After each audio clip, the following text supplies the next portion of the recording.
আমি নাজানো কোনে পাইৰেচি কৰি আছে আপোনালোকৰ আমি প্ৰফাইলবোৰহে দেখা পাওঁ তাততো আপোনালোক চব ফেক কলিজা থকা হয় সঁচা আইডি দিলে হয়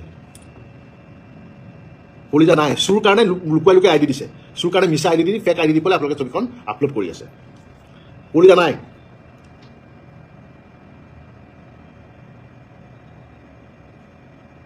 বুজিছে নাই কলিজা নাই আৰু আটাইতকৈ বেয়া লাগিছে আপোনালোকে যিখিনি পাইৰেচি কৰি আছে আপোনাৰ পৰিয়ালৰ মানুহে আপোনাৰ ঘৰৰ মানুহে কিন্তু জানে যে আপুনি সেই কামটো কৰি আছে আপোনালোকক সেই ঘৰৰ মানুহখিনি আপুনি বুলি কিয় কৈ আছে তই তোক সেই ঘৰৰ মানুহখিনি কিয় বাধা দিয়া নাই মই বুজি পোৱা নাই তোক তোৰ বন্ধুবৰ্গে কিয় মানা কৰা নাই সেইটো মই বুজি পোৱা নাই নকৰিব বুলি কৈতো লাভ নাই কৰি পেলালেই খালি এতিয়া কিন্তু ফল ভুগিবলৈ ৰেডি হৈ থাকক সেই ফল কেনেকৈ ভুগিব এতিয়া মই নকওঁ বা মই নাজানো কিন্তু আপোনালোকে যিসকলে পাইৰেচি কৰিলে যিসকলে চিনেমাখন বৰবাদ কৰি দিলে তাত ফল ভুগিবলৈ কিন্তু ৰেডি হৈ থাকক আজি যে এই কামটো কৰিছে আপোনালোকে ভাবিছে নেকি অকল আমি আঘাত পাইছোঁ নহয় অসমৰ ছবি জগতত যিমানখিনি মানুহ জড়িত হৈ আছে এই সাংস্কৃতিক জগতখনত যিমানখিনি মানুহ জড়িত হৈ আছে ছবি ভাঙি পৰিছে বহুত পৰিচালক প্ৰযোজকে সিদ্ধান্ত লৈছে যে তেওঁলোকে আৰু অসমীয়া ছবি নকৰে বঢ়িয়া এতিয়া চাই থাকিব চাউথৰ চিনেমা তাই গালি পাই থাকক আমাক তহঁতে অসমীয়া চিনেমা কৰিব নাজানো অসমীয়া চিনেমা কোনে চাই চাউথৰ চিনেমা চাব সেয়েহে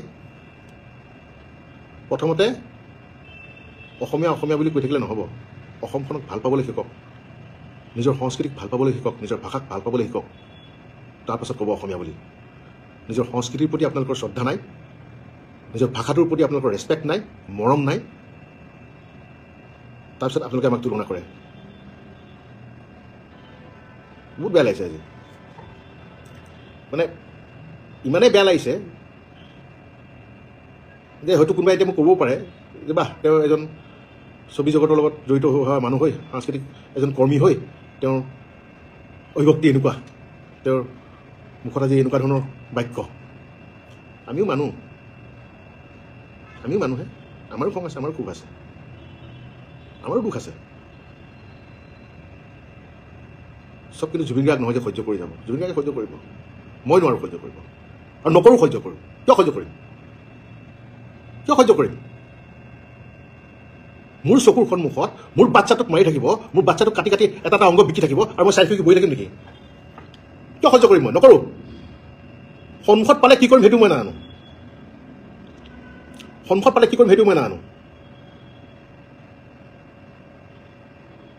আপোনালোকক অনুৰোধ নাই কৰা যিবিলাকে পাইৰেচি কৰি আছে এইবোৰ ডাউন কৰি দিয়ক ডাইৰেক্ট দাবী দিছোঁ অৰ্ডাৰ দিছোঁ ধমকি দিছোঁ যিমান পাৰোঁ সোনকালে এইবোৰ বন্ধ কৰ নহ'লে কিন্তু কথা বিষম হ'ব এইবাৰ গোটেই ছবি জগতখনকে মোহাৰি দিছোঁ যিমান কেইজন প্ৰযোজক পৰিচালক আহিছিলে আগুৱাই আকৌ অসমীয়া চিনেমা কৰিম বুলি চব বেকফুটত গুচি গ'ল আজি 3 দিনৰ পৰা চব বেকফুটত গুচি গ'ল নকৰোঁ বুলি চাৰেণ্ডাৰ কৰি দিছে শ্যামন্ত গৌতম জুবিন গাৰ্গৰ বন্ধু জুবিন গাৰ্গে তেওঁ ভাল কাম কৰি আছিলে বেংগলত মাতি আনিলে ছবিৰ কাৰণে তেওঁ আহি গ'ল অসমীয়া ছবি কৰিবলৈ ইয়াত জুবিন গাৰ্গৰ লগত জুবিন গাৰ্গ আমাৰ মাজত নাই যদিও তেওঁ কৈছে হ'ব তেওঁৰ যিখিনি সপোন আছে আমি পূৰা কৰি যাম আমি কাম কৰি যাম অসমীয়া চিনেমা কৰি যাম কিন্তু এই পাইৰেচি দেখি তেওঁ আজি 3 দিন হৈছে কৈছে নাই মই কিয় কাম কৰিম যিজন বন্ধুৱে মোক বিচাৰিছিলে তেওঁলোক কাম কৰে সেই বন্ধুটো নাই আৰু তেওঁৰ সৃষ্টিকো যদি এই আজি 5 দিন 6 দিনতে এনেকুৱা অৱস্থা কৰিছে মই কি বুলি পেলাই কাম কৰিম নালাগে মই গুচি যাওঁ আকৌ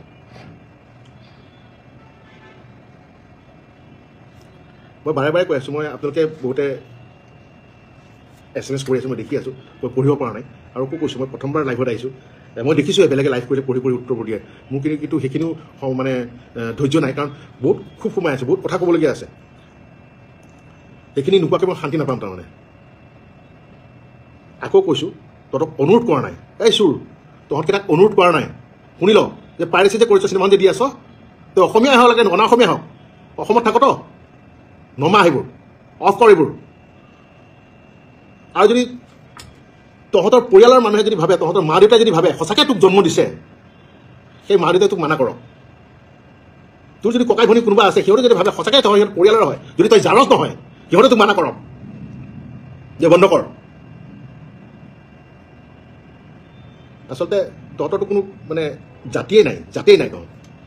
তহঁতৰ এটাই জাত চুৰ আৰু এটাই শব্দ